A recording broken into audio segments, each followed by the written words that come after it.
Vous êtes aussi au Moi, je suis venu vous dire que le narratif langagier est important pour éduquer les situations des populations. La loi 04-2004 du 13 avril 2004, à l'article 3, alinéa 2 et 3, prédispose des compétences du Conseil constitutionnel. La première est le contrôle de la régularité des élections. La deuxième, elle ne peut émettre des avis que sur des matières qui sont de sa compétence. C'est important de le dire. La deuxième chose, la clameur populaire ne crée pas le droit. Elle permet au droit d'avancer. Au moment où je vous parle, la barque est au milieu du fleuve. On ne peut pas changer de barque. Tout le débat que vous faites, c'est lorsque la barque va arriver à l'autre rive, et les gens vont tirer les leçons de tous les soubresauts qu'il y a eu pendant la traversée. Troisième chose, toutes les personnes qui vous ont amené dans ce débat inutile sont allées vers la loi. La preuve, elles ont déposé des recours. Moi, je ne comprends pas comment des gens vont vers l'institution parce qu'elles y font confiance et les sociologues nous disent qu'il faut l'harmonie, il faut le calme. Elles sont allées vers la loi.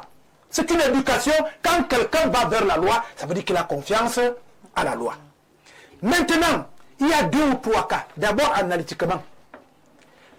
Pour le cas du Cameroun, il y a 3 manières d'être président de la République. La première, c'est les 3 signatures que personne n'a eues. La seconde, c'est la possibilité pour les partis politiques qui ont des élus en leur sein de présenter selon leurs attributions leurs candidats.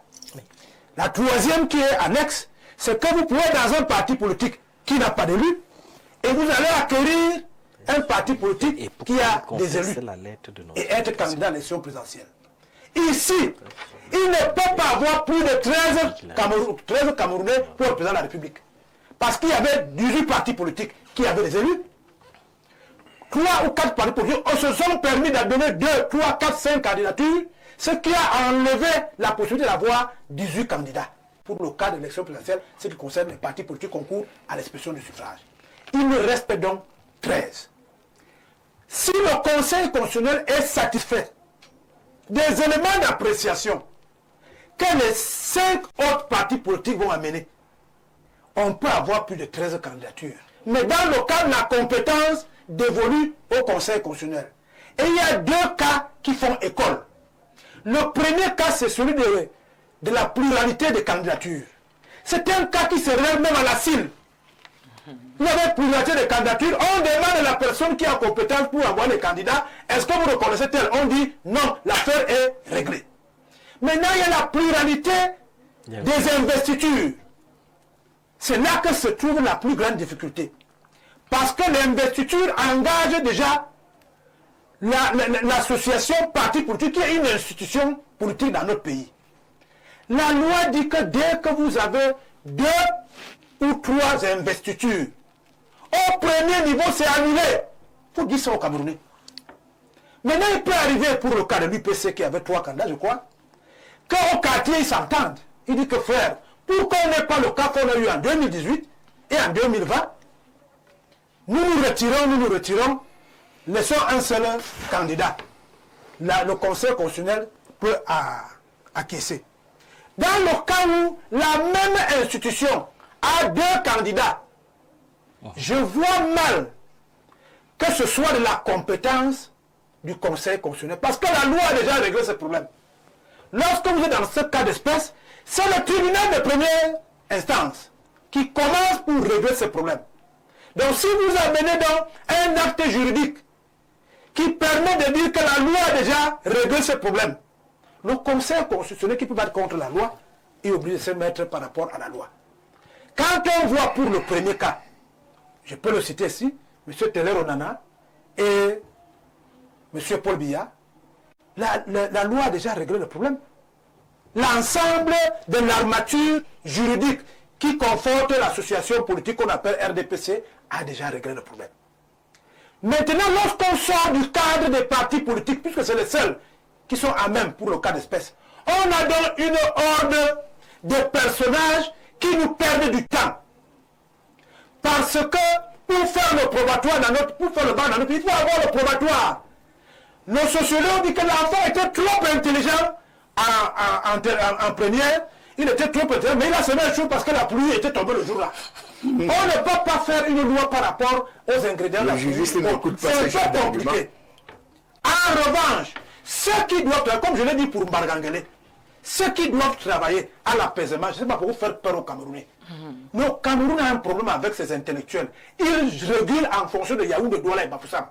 Vous ne voyez pas le pays profond qui n'est pas au courant de vos histoires de peur que vous irradiez dans le corpus public.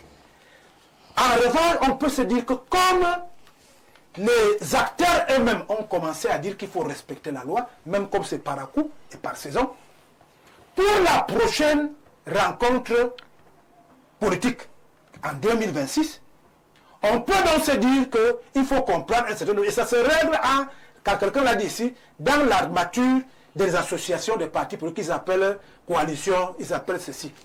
Parce qu'on a eu 2 cas d'espèce, et je termine par là. Un pays voisin que je ne citerai pas s'est cru devoir, sur la base de pressions externes à son pays, sur la base de l'arrangement à l'amiable, comme il le dit, de remettre en cause une institution qu'on appelait chez eux Cour constitutionnelle.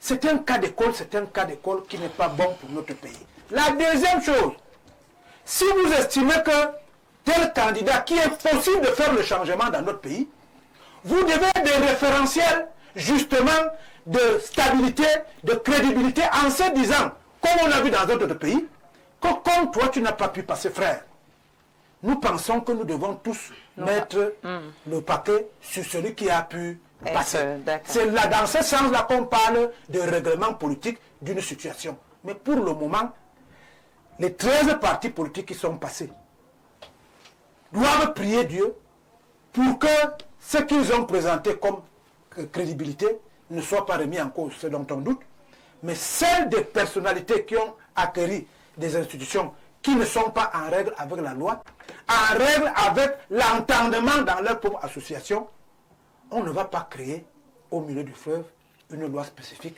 dans un pays qui proclame sa stabilité, qui proclame son indépendance, qui proclame son autonomie. C'est un peu difficile. Nous sommes dans l'éducation. Maintenant, je termine par là, parce que je titille toujours mes enfants qui sont dans les médias. Aider les Camerounais à ne pas leur présenter des impostures et des hypocrisies en ce moment précis où il y a 13 autres personnalités qui sont en adéquation avec la loi. D'accord. Non, elles ne sont pas en adéquation avec la loi. Je dis pour le moment. Ça veut dire que ça peut changer demain. Il y a 13 personnes qui sont en adéquation avec la loi. Il vaut mieux que vous magnifiez ces gens parce qu'en 2018, il était 8. Maintenant, ils sont 13. Ça suppose que ça avance un peu, que les lois sont légèrement bonnes. Mais si vous continuez à donner la parole à des gens qui posent les pieds sur les plateaux de télévision, qui insultent les journalistes chiens, c'est un véritable problème dans l'éducation de masse critique. D'accord, merci beaucoup. Monsieur Méfieux, vous vouliez rajouter quelque chose? Bon, oui, Andrea, vous savez qu'il faut à tout prix qu'il y ait débat. Il ne faudrait pas qu'on se retrouve. François, tout du mal à dire quand même. Il ne doit pas être un lieu de diffusion de la pensée unique. L'unanimité ne fait pas avancer. Andrea, je signe et persiste. En vous disant que, à l'heure où nous parlons sous le contrôle de mon frère Stéphane, il y a un grand intellectuel, on peut le dire comme ça, même s'il est chez les autres. C'est Karl Marx qui, dans la plupart de ses travaux, présente le droit et même la justice comme des instruments qui sont utilisés par les forts. Donc Karl Marx a toujours considéré le droit justement comme étant.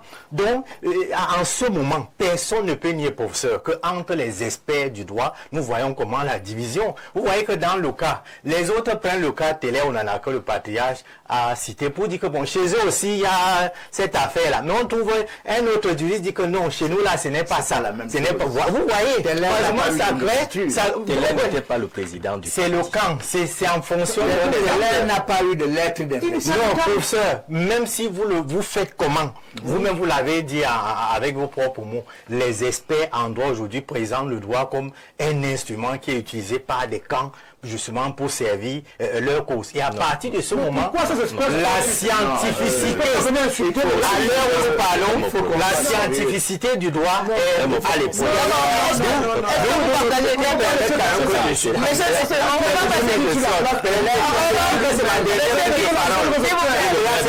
Monsieur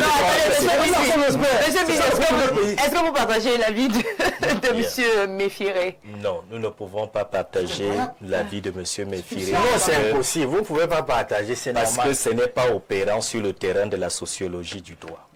Parce que ce n'est pas opérant sur le terrain de l'anthropologie du droit. Parce que ce n'est pas opérant sur le terrain de la théorie du droit.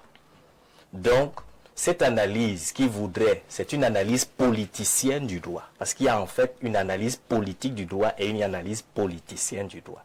Donc nous ne rentrons pas dans les analyses politiciennes du droit qui veut qu'à un moment donné, le droit soit un instrument entre les mains des forts. Toujours est-il que vous connaissez bien les adages. La justice est pour les faibles. Elle n'est pas pour les forts. Première chose. Deuxième chose, je voudrais revenir.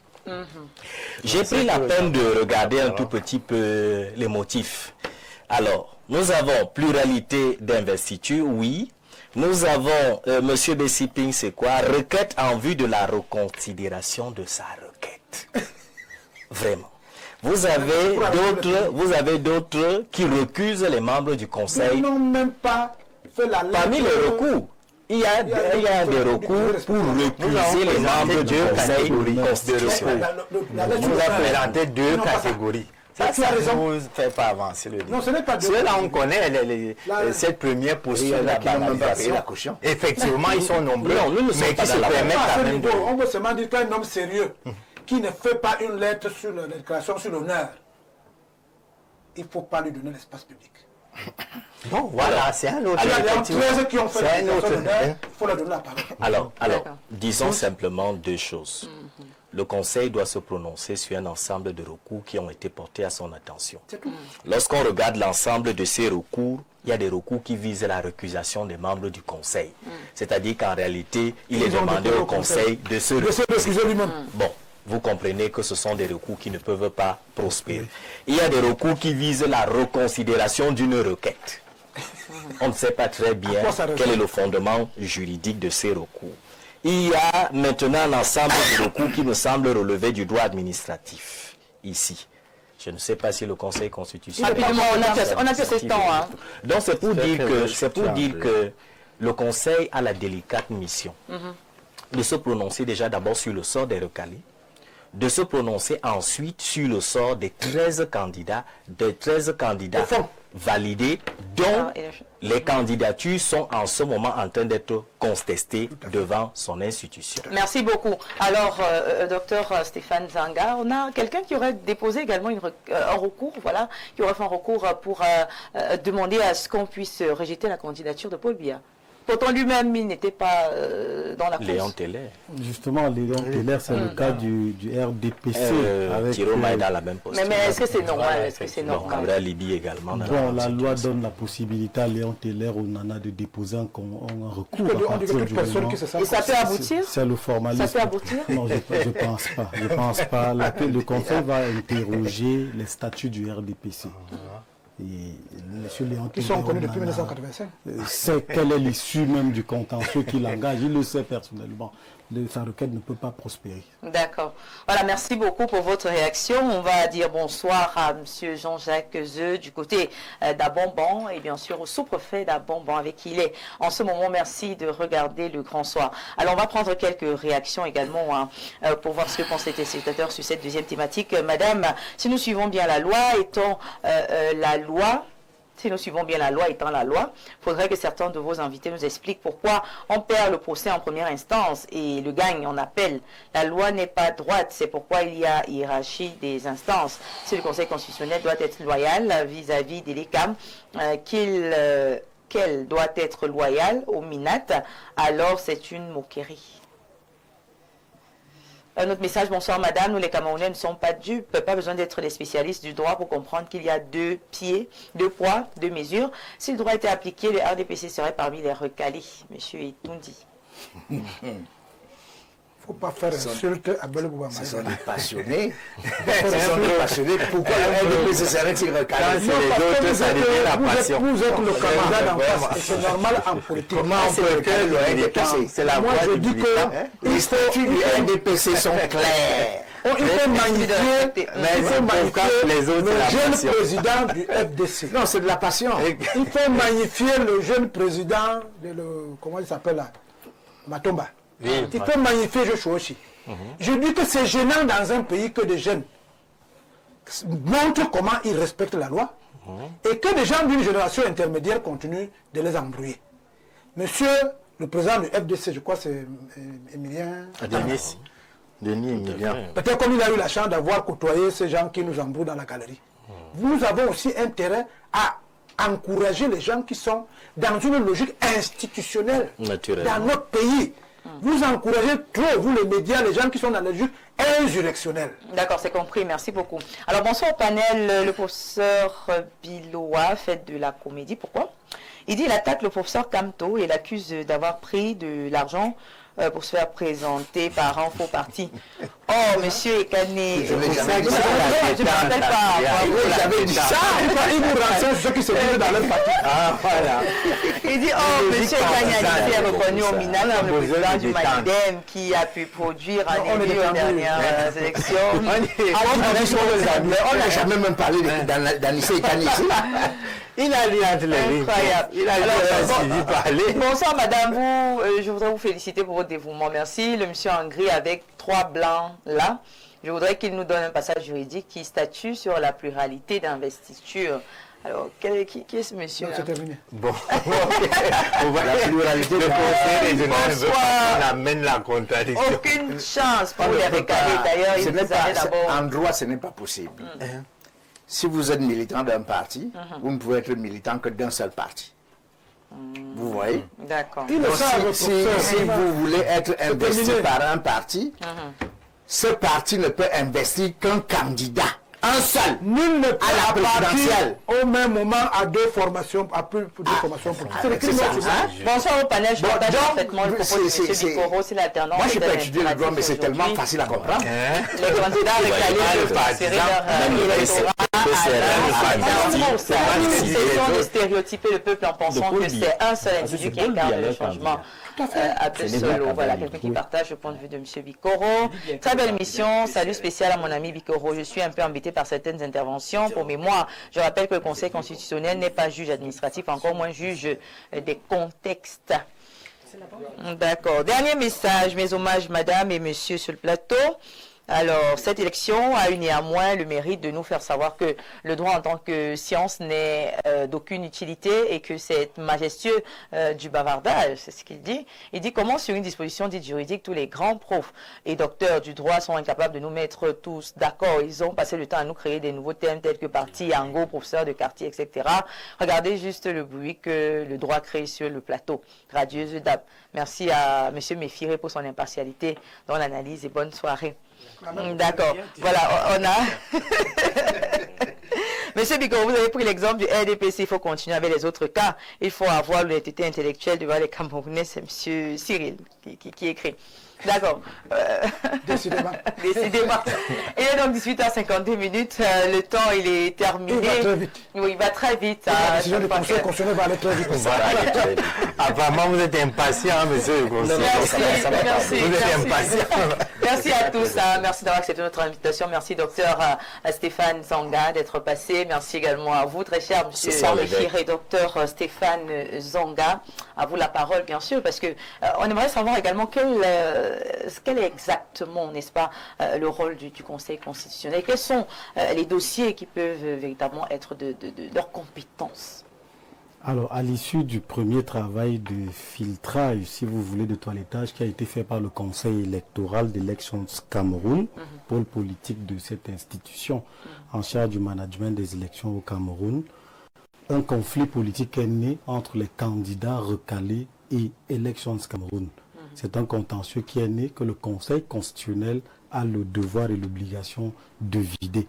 Et ces recalés ont reçu donc des lettres de notification des motifs de rejet de leurs différentes candidatures. Et c'est sur ces éléments donc que leurs différents conseils et avocats vont donc statuer et apporter des éléments de réponse pour préparer leur mémoire en défense devant le Conseil constitutionnel. Il y a bien sûr deux voies quand on va au contentieux. On peut perdre comme on peut gagner. Donc cela dépendra, il y a des chances. Il y a des chances que certains soient réhabilités dans leur droit, que certains soient retenus sur la liste définitive.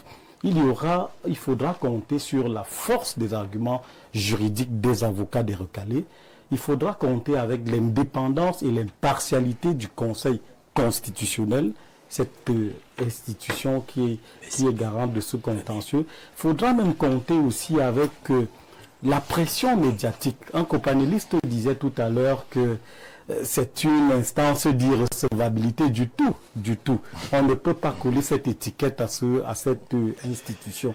Il va donc falloir, à travers des émissions comme celle-ci, le Conseil constitutionnel voudra redorer son blason. Si tant est qu'en 2018, quand il avait vidé le contentieux post-électoral, les décisions avaient été perçues comme étant partiales, le Conseil constitutionnel a une fois de plus l'occasion de redorer son blason. Il faudra même compter avec la solidarité de l'opposition, c'est-à-dire qu'une solidarité entre recalés. Il y a quand même certaines des figures de l'opposition qui devraient, à mon avis, participer à ce grand rendez-vous pour le rendre davantage crédible, dont les acteurs de l'opposition devraient rester solidaires les uns les autres. Il faudra également compter avec pas peut-être la pression internationale, avoir à l'esprit que le Cameroun est sous les feux des projecteurs et que le Conseil constitutionnel, à travers ces décisions auront un impact sur l'issue du scrutin. Il faudra éviter au maximum des frustrations, il faudra éviter au maximum de créer des crises. Donc le Conseil constitutionnel devra dire le droit et il devra rester véritablement cette institution indépendante et impartiale qui véritablement va rassurer et va redéfinir les forces politiques, parce que les décisions du Conseil constitutionnel, comme elles ne sont susceptibles d'aucun recours, elles vont redéfinir la carte politique et même les forces politiques qui devront compétir le 12 octobre prochain. Donc c'est une mission délicate qui incombe à cette institution. Merci beaucoup pour votre réponse assez claire, professeur. Je me retourne vers vous pour vous demander quand même, est-ce que ces recalés-là remplissaient déjà les conditions nécessaires pour revenir faire recours? Qu'est-ce qui a changé entre-temps pour que justement ces recalés reviennent encore faire recours? Non, mais si ces recalés n'ont pas pu passer le filtre de l'ECAM, c'est parce qu'ils ne remplissaient pas les conditions. Voilà. Bon, maintenant...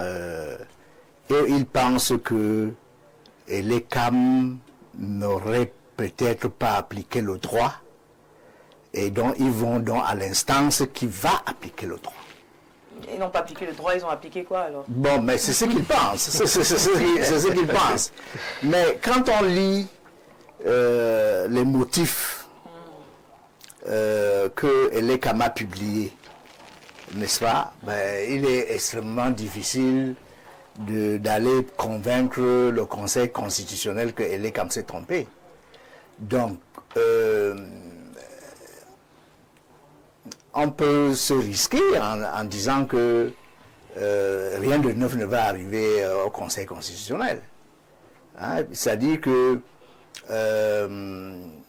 pour les recaler. Pour les recaler, moi j'ai nettement l'impression qu'il n'y aura pas des gens qui vont être sauvés. Et parmi les 13, il est aussi possible qu'il y en ait qui soient recalés par le Conseil constitutionnel. Naturel. Ah d'accord, parmi les 13. Oui, parmi les 13. Parmi les 13. Et donc, et le Conseil constitutionnel va lire le droit. S'il y a des problèmes qui auraient pu être réglés par la politique, le Conseil constitutionnel va se déclarer incompétent. Mais c'est ça. Si vous avez un problème de leadership dans votre parti, vous allez au Conseil constitutionnel. Est-ce que le Conseil constitutionnel est là pour régler les problèmes de leadership? Non. Le Conseil constitutionnel, lui, il veut savoir, est-ce que parmi les deux personnes qui vous ont donné la lettre d'investiture, est-ce que les deux sont qualifiés? Si les deux sont qualifiés, le Conseil constitutionnel les renvoie. Allez arranger vos problèmes de leadership hors du Conseil. Vous voyez? Donc, il ne faut pas s'attendre. Le Conseil, d'ailleurs, vous voyez, je vois que mon petit frère, le sociologue, il dit que il faut admettre tout le monde, etc. Mais le droit ne réfléchit pas comme ça, hein. Non, Il parle de détente. Voilà. Non, il n'y a pas de détente.